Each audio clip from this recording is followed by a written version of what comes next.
And hello everyone! Welcome to CCW TV, the Comic Culture Warrior video channel.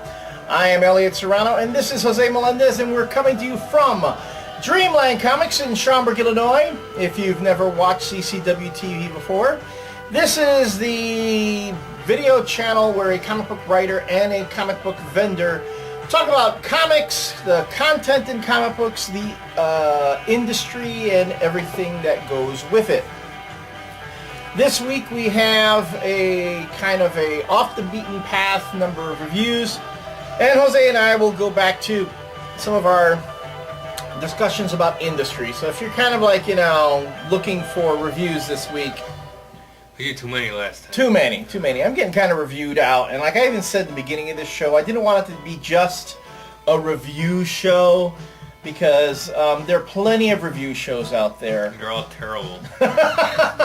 That's kind of why we have to do reviews. That's kind of reviews. That's true.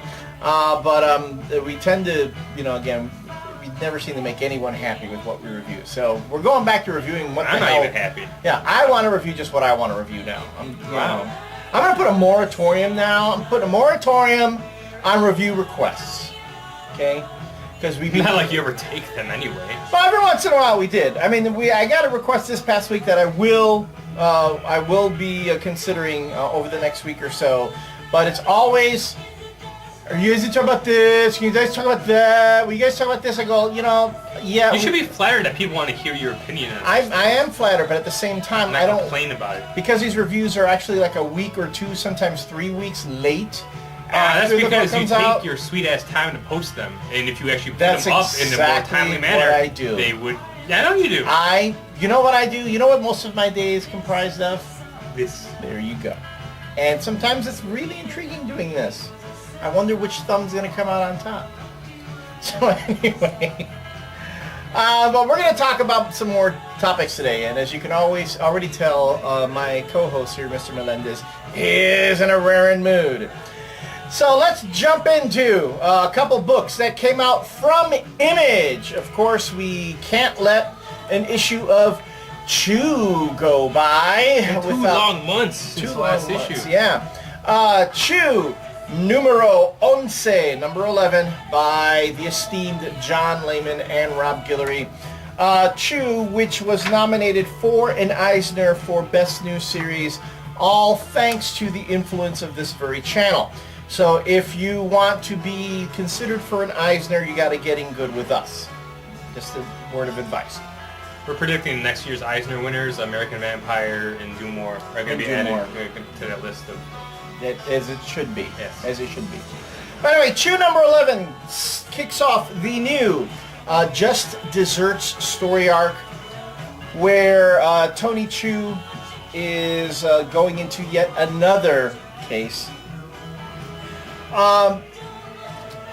There was one thing about this book that gave me pause.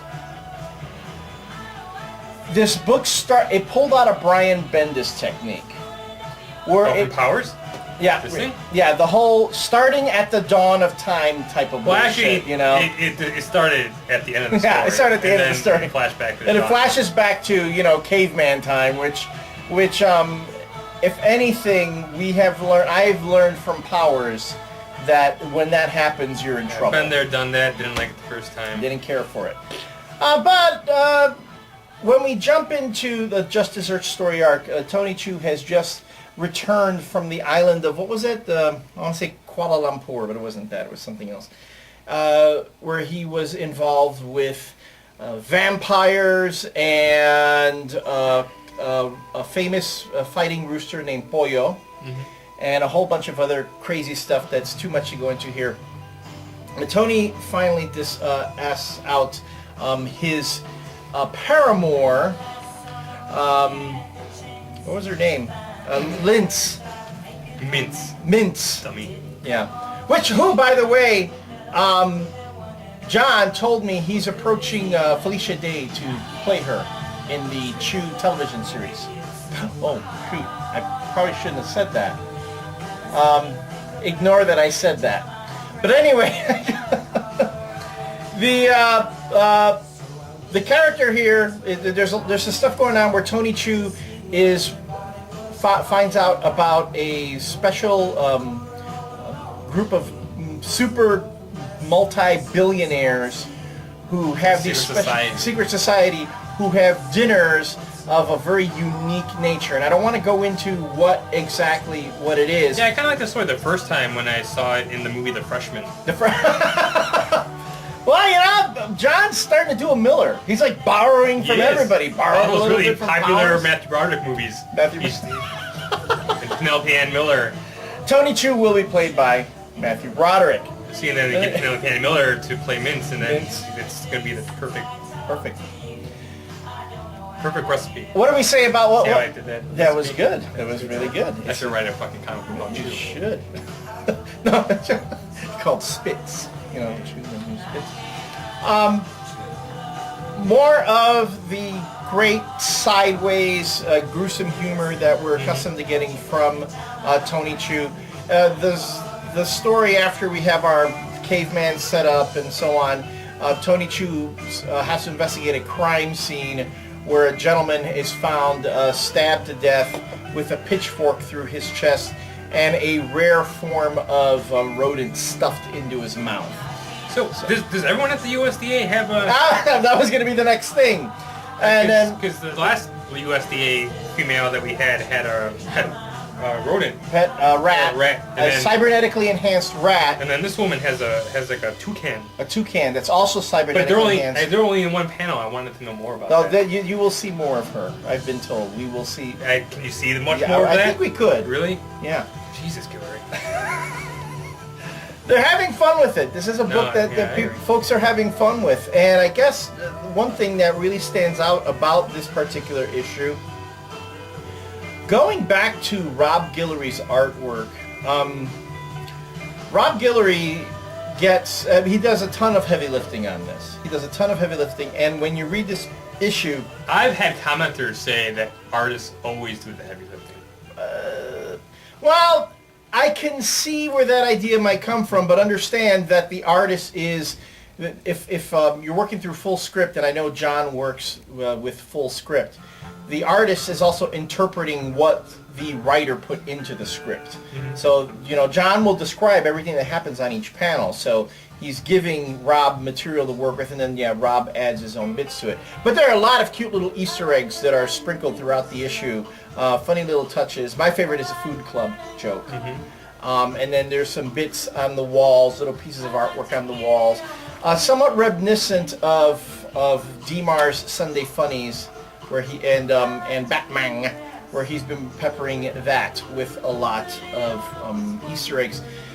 Demar, I'm thinking Demar might want to do a fill-in issue or two of Chew, because I think he would fit for this. Don't want to get too spoilerish with this issue. Let's just say that it has another great ending, but it's an ending that mirrors the ending of the previous issue. No, two previous. The two previous? Was it the two previous? Do you read this book? Yes, I do. I just don't keep track of the numbers. It's not that hard, dude. And let's just say Tony ends up with a funny little smile on his face at the end, which is kind of cute. Yeah, it's a good issue. I like it. Very good. And there's a lot more humor than the last action-packed last couple issues. The last couple issues were very serious. Did have a lot of action and was a little bit on the gruesome side. This one still has a bit of gore and gruesomeness, but yes. But there's like a lot more playful art, like a lot of the poses that Guillory uses, and then when Tony Chu kicks over the table, it's kind of my favorite panel. Yeah. It's kind of fun. Tony Chu being a badass, because badass and Chu just don't necessarily go together. Fun book. Pick it up. Another book, and we've talked about this book in the past, but it's been a while, and now that it's made the transition over to Image Comics, Hack Slash is starting over again with first this story arc called Hack Slash My First Maniac, written by Hack Slash creator Tim Seeley with art by Daniel Leister, with a nice variant cover by Jenny Frison, but this is the Tim Seeley cover. In this one we get kind of more of the origin of Cassie Hack. I mean, people know who Cassie Hack was. If you've read the Hack Slash series, Cassie Hack is kind of like Buffy, but she goes after the slasher killers, the type that you would find in movies like Halloween, Friday the 13th, and so on. But her own mother was one of those types of killers. The lunch lady. The lunch lady. And one thing about Tim Seeley, now Tim Seeley, you will see him drawing Wildcats right now for Wildstorm. But he writes hack slash... He's drawing? Yeah, he's drawing it. The one thing, Tim is a really good writer, but artist, but I've told Tim this. I go, I think he's an even better writer because he just, his style of writing and his prose, his dialogue, everything, his captioning, has a very easy flow to it. When you read the Cassie Hack's internal monologue, you know, it's exposition that doesn't feel like exposition, and that's some of the hardest stuff in the world to write. And just the whole way that he's filling in a lot of the background information about Cassie Hack here is done really, really well. Now Tim's a guy, but he writes the female psychology really well too. And I have yet to pick up an issue of Hack Slash and have been disappointed with it. I mean, as long as Tim's writing it, it's just very, very expertly done. I'm just curious to see where he's going to go with this, because I know it now being an Image book, you read this, it's really filling in a lot of back material that you would need for the Hack Slash movie. Mm-hmm. And I know the movie's been in pre-development for God knows how long. I'm wondering if he's writing this with an eye towards that. Yeah, well, the only other time I've read Hack Slash was it last time we reviewed it. It was like that special half issue that came out, and I really liked it, and I was really impressed. But I just never really got around to reading it. So I picked this up because it's the first issue, and it was at Image, and I don't know if you guys have heard what Tim Seeley's had to do to get this book to Image, but I mean, much respect to Tim Seeley for doing what he did to pay off artists and stuff like that that get paid for just to. So that alone made me want to pick it up because just to support that guy. But and not really. And the only knowledge that I know of Hack Slash is what you just said, what the story is about, and reading that half issue. And going into this, I didn't need to know anything. This is like the perfect. If you've never read Hack Slash, this is like the perfect issue to buy because this is pretty much like Cassie Hack like year one. Year one, right? That's exactly what this is, right? And it goes into her. What happened with her mom, how she killed her mom, stuff like that, and then she's living at a foster home with parents, and where it's gonna go from there. And yeah, everything you said, the dialogue I thought was awesome.